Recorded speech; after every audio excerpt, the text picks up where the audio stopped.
I'd like to talk about some ether mechanisms, especially ether cleavage, where we're using a strong acid to take an ether and convert it into an alcohol and an alkyl bromide. It's called cleavage because we're breaking the ether into two parts with each reaction.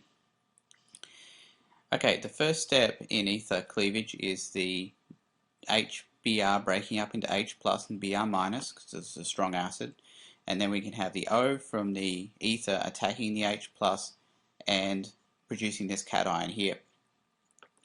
Now the kind of reaction that occurs is going to be dependent on the nature of these carbons directly connected to the oxygen.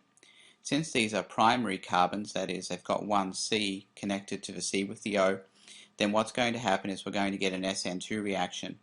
If you remember back to test 2, you'll remember that primary substrates are more prone to SN2 reactions. Now SN2 involves the negative from the Br coming in, attacking the C, and this being removed at the same time. The fact there's two arrows in the same diagram means this is happening at the same time. So the negative comes in, forms a bond with the CBr, and this bond breaks, leaving the alcohol. Since this is not a symmetric ether, we can get attack from either side, and that produces two sets of two products, a total of 4 products down here.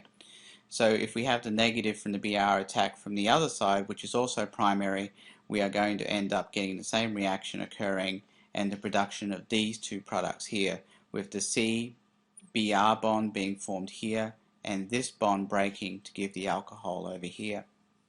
Notice in each instance that the charges end up getting neutralized, the negative and the positive, forming a neutral compound in each instance. However, if we have two tertiary centers attached to the oxygen here, then while we're going to get the same kinds of products, we're going to get it via a different mechanism. Since these are both tertiary, we are going to have to use an SN1 process, and again, if you look back to test 2, you'll see tertiary substrates are more prone to using an SN1 reaction. What happens here is that instead of the Br negative coming in and attacking here and releasing this at the same time as happened in the SN2 reaction, this bond actually breaks first, leaving a carbocation, which then the Br negative comes in to attack, giving this compound here. Again, since this is not a symmetric ether, we can get the reaction occurring from either side of the oxygen, producing two sets of two different products. So what we can do here is break this bond first, giving this alcohol, and then have the negative from the Br come in and attack the positive charge to produce this alkyl halide right here. And again, we're getting two sets of two products, a total of 4 products. Now going back to the SN2, you'll notice that this has to happen at the same time. The Br negative has to come in and kick this out at the same time. In the SN1 process, it's this step that occurs first, the breaking of the CO bond to form a carbocation, but then the Br negative can come in to attack. This occurs because we have different things attached on each side of the oxygen in each instance. If we have a primary tertiary ether, that is primary on one side, tertiary on the other, what's going to happen is on the primary side it will react SN2, and on the tertiary side it will react SN1. So again, we do the same thing, have the O react with the H plus to form the cation. If this reacts SN2, the Br negative comes in and kicks this out at the same time, producing these two products. On this side though, we've got a tertiary center, so this bond breaks first. We get the carbocation, the Br negative comes in, attacks the carbocation, and we get this product over here. Alright, so that's how we're explaining the production of these 4 products. We're getting 2 different mechanisms though, because we've got 2 different kinds of carbon attached to the oxygen over here. There are some side reactions that can also occur with ether cleavage, and those reactions involve the alcohols that were formed as products. So we're getting an alcohol here, and in this case we got an alcohol here and an alcohol here, and here we got an alcohol and an alcohol as well. So in each case, we're always getting these alcohols as products.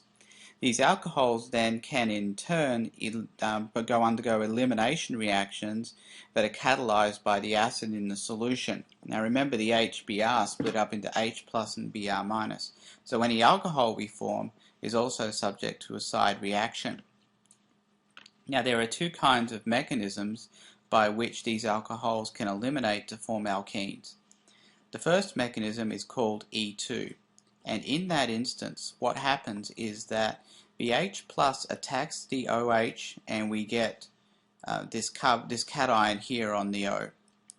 Then what happens is simultaneously the bond from the CH attached to the C with the O on it will break, we form the alkene, and then this water gets released. All of this happens simultaneously. E2 is a simultaneous reaction, just like the SN2 reaction is. And we get H plus and H2O off that as side products.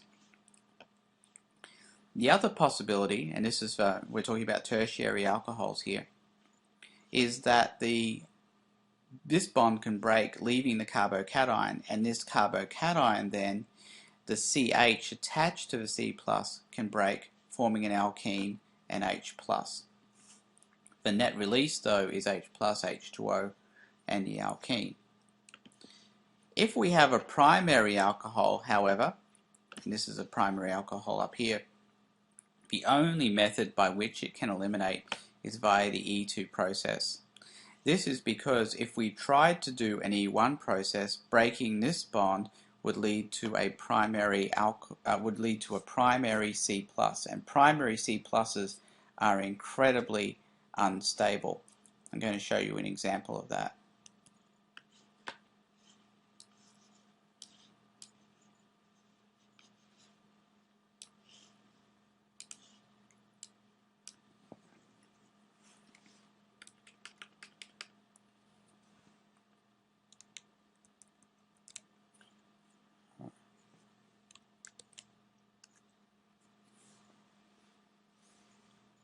Okay, so if we start off with this alcohol and we have H plus,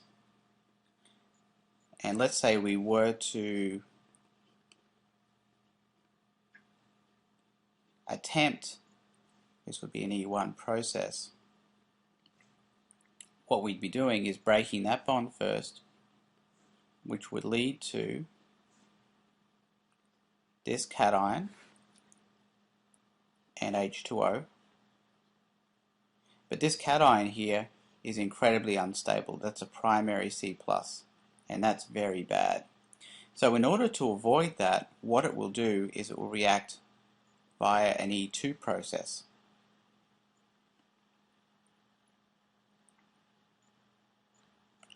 And the E2 process completely avoids the formation of any unstable primary C plus, and it does that by breaking that bond first and then breaking this bond simultaneously, and that gives us our alkene.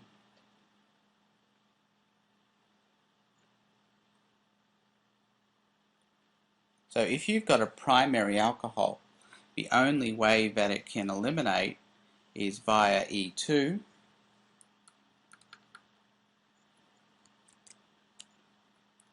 and not via E1. Okay, so going back to this, I want to point out that with tertiary alcohols you can do it in either direction, because you can form this tertiary carbocation in the case of the E1, but this is also exposed enough so that it can undergo E2 as well.